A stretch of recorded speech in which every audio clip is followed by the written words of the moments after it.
안녕하십니까. 교과서 읽어주는 남자 김영선입니다. 오늘 한국 근현대사 38번째 시간 함께 시작하도록 하겠습니다. 4. 대단원 대한민국의 발전, 5. 중단원 6월 민주항쟁과 민주주의 발전, 2. 소단원 평화적 정권교체와 민주주의의 진전 되겠습니다. 교과서는 283쪽 283입니다. 자, 학습 목표 하나씩 보자. 자, 보시면 첫 번째, 6월 민주항쟁 이후 평화적 정권교체가 이루어지고 민주적 기본질서가 자리 잡았음을 말할 수 있다. 두 번째, 앞으로 우리 사회의 민주화가 더 이루어져야 할 부분이 무엇이 있는지 탐색하고 고민한다 되겠습니다. 사실 여러분들 많은 고민 해보시길 바라겠습니다. 자, 오늘 연표 보시면요, 1990년 3당 합당, 무슨 말인지 몰라도 세 개의 서로 다른 당이 하나로 합쳐졌구나, 3가 1이 됐구나 한다는 걸 우리가 얘기를 유추할 수 있겠죠. 자, 93년 금융, 즉 돈거래가 실명제로 이루어집니다. 이전에는 익명도 가능했나 봐요. 그죠? 자, 95년 갑니다. 지방자치단체장 선거, 즉 도지사나 시장이나 이런 것들을 선거로 뽑게 됩니다. 이전에는 임명했구나라는 걸 알 수 있겠죠. 97년 맞아요. IMF 사태가 터집니다. 외환, 즉 외국 돈, 다른 나라도 아니고 미국 돈이 없어서 위기를 겪게 됩니다. 경제 위기가 왔어요. 그래서 IMF라는 곳에서 돈을 빌려줬는데 이것을 4년 만에 모두 상환해냈다. 금모으기 운동 이런 얘기 나올 거고 그럴 겁니다. 17년도에 대통령이 파면되는 사건이 있었죠.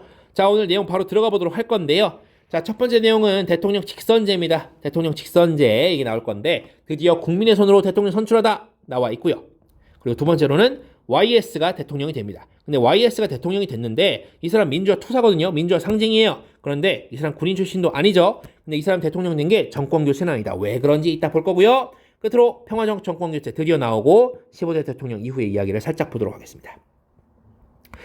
자, 1번 문제 읽어봅시다. 자, 아주 충격적인데요. 대통령 직선제 개헌이 이루어졌음에도 신군부 출신 노태우가 대통령이 당선된 배경은 무슨 말이냐? 사람들이 길거리에 100만 명, 200만 명씩 튀어나와가지고 시위를 했는데, 민주화 직선제 개헌 요구했는데 정작 국민의 손으로 뽑게 됐어요. 근데 누굴 뽑은 거예요? 신군부 출신의 노태우를 뽑은 거예요. 어떻게 이런 일이 있었느냐라는 것인데, 자, 보시면 당시에 민주정의당 여당의 후보가 바로 노태우가 되겠고요. 노태우 당시에 득표율 36.6%.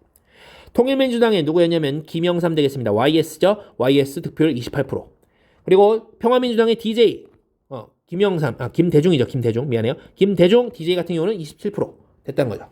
하니까 여기에 더해서 JP 김종필도 있습니다. 이 사람은 한 8.1% 가져갔어요.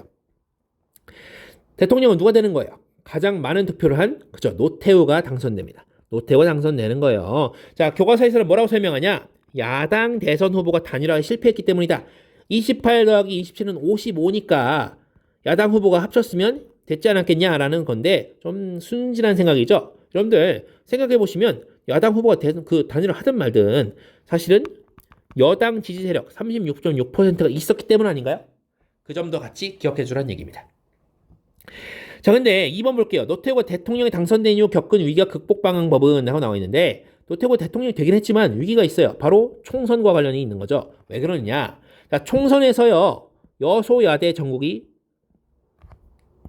구성됩니다. 무슨 말이냐면 여당은 적고 야당은 큰 상황이 발생한 거죠. 아무리 대통령이 노태우여도 이 사람을 지지하는 사람은 전국의 36.6%입니다. 대통령은 될 수 있었어도 총선에서, 즉 입법부에서는 그 영향을 발휘하기 어려웠던 거죠. 이 야당 세력이 이제 이 노태우, 즉 신군부 정권을 이제 물어뜯기 시작한 겁니다. 그래서 전두환 정부 당시에 비리, 광주민주화운동 당시에 진상규명 이런 것들을 청문회에 제출하면서 아주 수세에 몰리게 됩니다. 근데 이것을 바로 극복했다는 겁니다. 어떻게 극복하냐? 민주정의당 노태우입니다. 통일민주당 김영삼이에요. 신민주공화당 김종필입니다. 이 당이 합쳐집니다. 그래서 이 무슨 당이 만들어지냐면 민주자유당이 만들어집니다. 이 사건을 이른바 3당 합당이라고 부릅니다. 엄청난 사건이에요. 왜냐면 JP가 어떤 인물입니까? 여러분들 김종필 오히라 메모의 그 김종필이에요. 즉 박정희 정권 당시의 사람입니다. 그러니까 말하자면 구군부 사람이죠. 그리고 민주정의당 노태우는 여러분들 직선제로 뽑았다고는 하지만 신군부 사람이죠. 근데 김영삼은요, 이 신군부와 구군부 모두와 싸우던 민주화운동의 상징이었습니다. 이 사람이 이 두 사람과 당을 같이 만들었다. 당이 합쳤다. 엄청난 사건이죠. 이 당시에 이걸 반대 토론하자면서 굉장히 일약 스타덤에 올랐던 인물이 바로 나중에 대통령이 되는 노무현입니다. 참고로 알아주시고요. 자, 3번 갑니다. 노태우 정부의 대외 정책은 하고 나와 있습니다. 자, 요거는 좀 긍정적인 평가를 받기도 하거든요. 바로 남북 관계를 개선하는 문제가 있었어요. 그래서 특히 어떤 문제가 있냐면 남북한 UN 동시가입합니다. 그리고 남북의 기본 합의서를 도출해내요. 서류 만든 거예요. 그리고 한반도 비핵화에 공동선언을 하게 됩니다. 모두 1991년에 있었던 일이고요. 뭐 긍정적으로 평가할 만한 분들이 있습니다. 심지어 북한과의 관계뿐만 아니라 소련, 중국 등 사회주의 국가들과 수교를 맺습니다.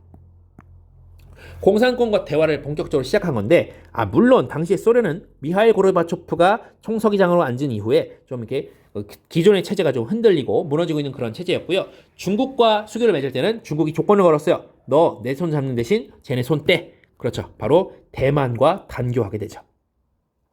자, 근데 어쨌든 한국 입장에서는 북쪽에 있는 나라들과 외교하는 거죠. 그래서 이것을 북방 외교라고 부릅니다.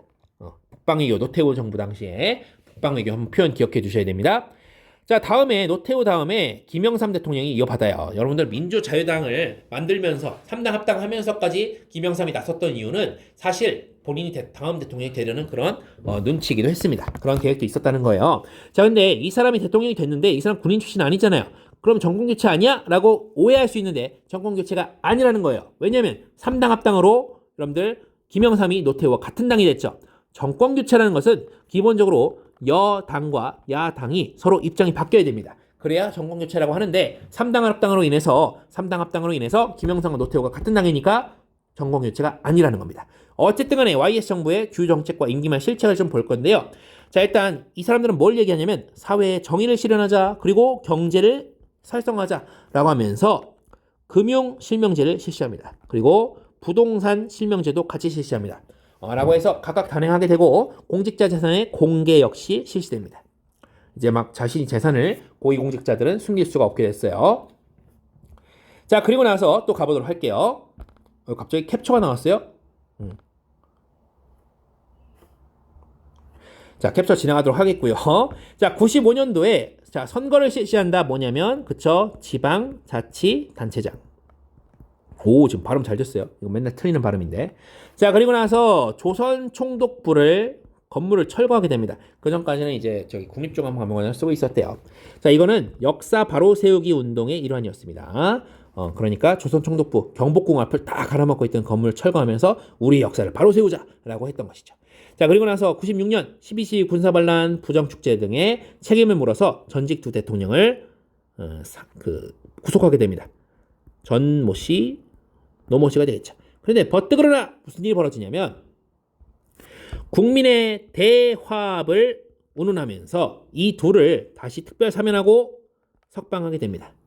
이런 일이 벌어졌어요. 근데 이거보다 더 큰 일이 뭐였냐면 바로 외환위기가 초래됩니다. 그래서 국제통화기금에 구제금융을 요청하게 되면서 이 나라가 위기에 빠지게 되죠. 그래서 당시에 그 임기말 레임덕이랑 이런 경제 위기까지 겹쳐서 굉장히 지지율이 낮았다고요. 10% 미만이었던 것 같아요. 굉장히 낮았죠. 자, 평화적 정권 교체 내용 보도록 하겠습니다. 자, 이제 YS 정부가 굉장히 정권이 지지율이 낮았죠. 그러니까 정권을 유지할 수 없어요. 그래서 정권이 넘어옵니다. 비로소 정권이 교체된다. 여야가 교체되었다. 6번입니다. 김대중 대통령 당선의 의의는. 여러분, 분단 이후에 최초로, 여러분 의의는 최초가 들어가죠. 선거를 통해서 평화적인 정권 교체가 이루어졌다라는 겁니다. 정권 교체 뭔지 이따가 또 한번 읽어보세요. 자, 그것이 바로 김대중 대통령 당선의 의의가 되겠습니다. 여러분들 이제 끝으로 갑니다. 15대 이후 대통령 주요 정책 정리해봅시다 되어 있는데 여러분들 먼저 세어볼게요. 김대중 15대, 노무현 16대, 이명박 17대, 박근혜 18대, 문재인 19대, 현재 윤석열 20대가 되겠죠. 이 대통령 대수 세입니다. 자, 여기는 빈칸에 있는 것만 선생님이랑 한번 보도록 할게요. 자, 김대중 같은 경우는 대북 화해 협력 정책, 즉 햇볕 정책 이런 거 펴나가야 되는데 나중에 같이 정리할 거예요. 6.15 남북 공동선언. 6.15 남북 공동선언 여러분 2000년도에 있었던 겁니다. 한번 기억해 줄만 할 것 같고요.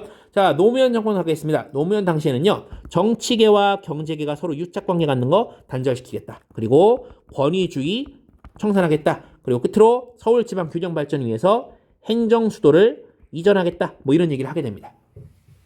그래서 나중에 세종시가 생기는 거지. 자, 그리고 위에도 이런 보면 14남북 정상선언. 이게 2007년인가 그랬거든요. 이것도 북한이랑 대화한 거니까 한번 알아두시면 좋을 것 같고요. 자, 노무현 정권 당시에는 이라크에 파병하는 문제, 그리고 한미 자유무역협정, Free Trade Agreement, FTA. 이 체결 정행에 대한 반대가 좀 여론이 심해가지고 좀 어려움을 겪었습니다. 정권이 그런 좀 그 경향이 있었어요. 자, 그리고 나서 이명박 하겠습니다. 이명박은 여러분들 그 대기업 현대 사장 출신이에요. 그래서 경제적으로 아주 빠삭한 분이죠. 그래서 실용주의를 표방하면서 성장, 창출, 규제 완화, 감세, 확대, 경쟁력, 성장 뭐 이런 것들을 강조하는 그런 인물이었습니다.